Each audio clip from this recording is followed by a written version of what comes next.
Studio 5 to me is more of a collective learning experience.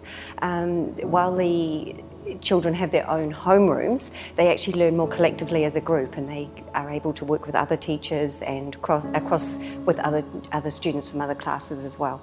So I see it more as a group experience for them, but then as individuals they are able to guide their own learning. They can actually look at what they need to achieve within a week and plan their own goals and plan how they're going to actually approach that.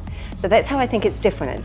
It's different from the traditional model of one teacher and a group of students. It's more of a collective experience with several teachers guiding a bigger group of similar aged children.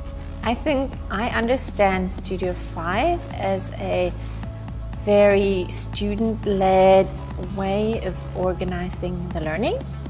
Maybe in the beginning it was a bit, as a parent, a bit hard to understand exactly what it would be.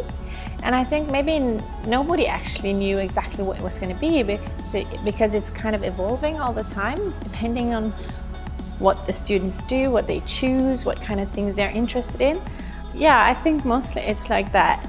A lot of opportunities for the students to engage into what they are most interested in, do their learning journey from there, take it from there.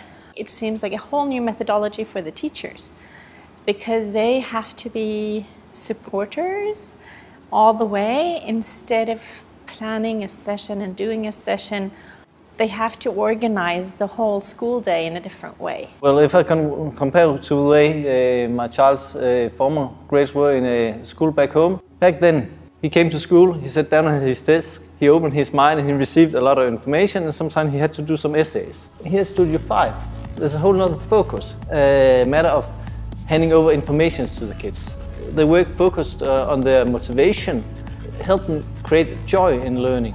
Where in the school back home, they say, go that way, do this. In Studio 5, there's a question about giving the student themselves interest in, oh, I want to go that way, I want to learn that. So you can feel on the student that they have a whole different motivation. They bring a joy to the learning that they don't do in the other way. I think the biggest difference from me as parents is that, or at least from the school where we come from in my home country, kind of you have a very strict, you have a plan for the week and you know exactly what the students are learning day by day. But here is they're kind of making their own time schedule. And I remember one day I came to the school just to have like a parent-teacher student meeting. And then the child told me, okay, so here are the different offers I have. I mean, here are the different seminars that the different students can teach each other. And then I can choose which one I would like to go to. So that kind of peer-to-peer learning, which I think is a great idea, just to, first of all, for the kid to they love what you can explain, you learn much better. And also to learn from others at the same age.